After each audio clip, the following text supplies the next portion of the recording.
Hotel ஸ்டைல்ல பூரியும் உருளைக்கிழங்கு மசாலாவும் பார்த்துடலாமா? 2 மீடியம் சைஸ் உருளைக்கிழங்க வேக வச்சுக்கலாம். ஒரு விசில் விட்டா போதும், நல்லா வெந்துடும். எண்ணெய் சூடானதும் கடுகு, 1 ஸ்பூன் கடலைப்பருப்பு, கருவேப்பிலை, பச்சை மிளகாய், வரமிளகா பொரிஞ்சதும் இடிச்ச இஞ்சி 1/2 ஸ்பூன் சேர்த்து பச்சை வாசனை போகிற அளவுக்கு நல்லா வருங்க. 1 டீஸ்பூன் சோம்பை நல்லா இடிச்சிட்டு சேர்த்துக்கோங்க.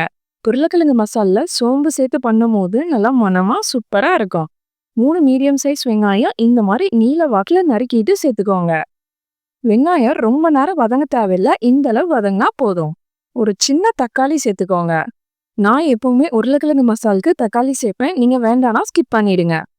1/4 ஸ்பூன் மஞ்சள்தூள், தேவையான அளவு உப்பு சேர்த்து நல்லா கலந்துட்டு வேக வச்ச உருளைக்கிழங்க சேர்த்துக்கலாம்.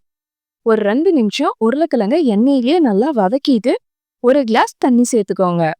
ஒரு 5 நிமிஷம் மீடியம் ஃப்ளேம்ல எல்லாம் சேர்ந்து நல்லா கொதிக்கட்டும். அப்புறம் பொட்டுக்கடலை தண்ணி ஊற்றிக்கலாம். 1 டேபிள் ஸ்பூன் பொட்டுக்கடலையை நைஸாக அரைச்சிட்டு சேர்த்துக்கோங்க. கடலை மாவு சேர்க்கறத விட பொட்டுக்கடலை அரைச்சி சேர்த்தோம்னா ரொம்ப கொலன்னு இல்லாமல் சாப்பிட நல்லா இருக்கும். பொட்டுக்கடலை தண்ணி சேர்த்துட்டு ஒரு 5 நிமிஷம் வெந்தா போதும். கிரேவி நல்லா திக்கானதும் மல்லி இலை தூவிட்டு அவ்வளோதான், ஸ்டவ் ஆஃப் பண்ணிடலாம். இவ்வளோதான், உருளைக்கிழங்கு மசால் சூப்பராக ரெடி ஆயிடுச்சு. அடுத்தது பூரிக்கு மாவு பிசைஞ்சிடலாம். 1 கப் கோதுமை மாவு, 1/2 டீஸ்பூன் உப்பு, 1 டேபிள் ஸ்பூன் எண்ணெய் சேர்த்து நல்லா கலந்துட்டு கொஞ்சம் கொஞ்சமாக தண்ணி சேர்த்து நல்லா டைட்டான மாவாக பிசைஞ்சுக்கோங்க. சப்பாத்தியை விட பூரி மாவுக்கு நல்லா டைட்டாக பிசையணும். அப்போதான் எண்ணெய் குடிக்காம நல்லா வரும்.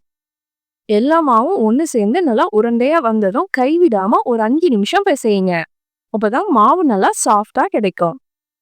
ஒரு 10 நிமிஷம் ஊற வச்சுட்டு அப்புறம் உருண்டை உருட்டிக்கலாம். உருண்டை உருட்டும் போது கொஞ்சம் கூட வெடிப்பு இருக்கக்கூடாது. கையில் லைட்டாக எண்ணெய் தடவிட்டு உருண்டை உருட்டுங்க. நல்லா முழுன்னு இந்த மாதிரி சூப்பராக வரும். வெடிப்பு இருந்துச்சுன்னா எண்ணெயில் போடும் போது நல்லா உப்பி வராது.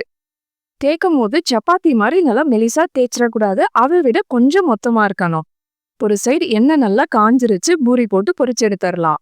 எண்ணெய் நல்லா புகை வர அளவுக்கு சூடாக இருக்கணும், அப்போதான் உப்பி வரும், இல்லைன்னா உப்பாது. பூரி போடும் போது ஹை ஃப்ளேம்லேயே வச்சு போடுங்க, அப்போதான் எல்லா பூரியுமே அடுத்தடுத்து உப்பி வரும். எண்ணெய் நல்லா சூடானதும் பூரி போட்டு பொரிச்சு எடுத்தோம்னா கொஞ்சம் கூட எண்ணெய் குடிக்காம பூரி வரும். எல்லா பூரியுமே நல்லா புஷ்ஷுன்னு உப்பி வரணும்னா ஃபர்ஸ்ட் பாயிண்ட் மாவு நல்லா டைட்டாக பிசையணும். செகண்ட், உருண்டை உருட்டும் போது நல்லா முழுன்னு கிராக் இல்லாமல் உருட்டணும். தேர்டு, எண்ணெய் நல்லா புகை வர அளவுக்கு சூடாக இருக்கணும். இந்த டிப்ஸ் தெரிஞ்சாலே போதும், நீங்கள் சுடுற எல்லா பூரியுமே நல்லா புஷ்ஷுன்னு உப்பி எண்ணெய் குடிக்காம வரும். உங்களுக்கு இந்த வீடியோ பிடிச்சிருந்தா நம்ம சேனலை சப்ஸ்கிரைப் பண்ணிட்டு கூடவே பெல் ஐக்கானையும் ப்ரெஸ் பண்ணிடுங்க. தேங்க்ஸ் ஃபார் வாட்சிங்.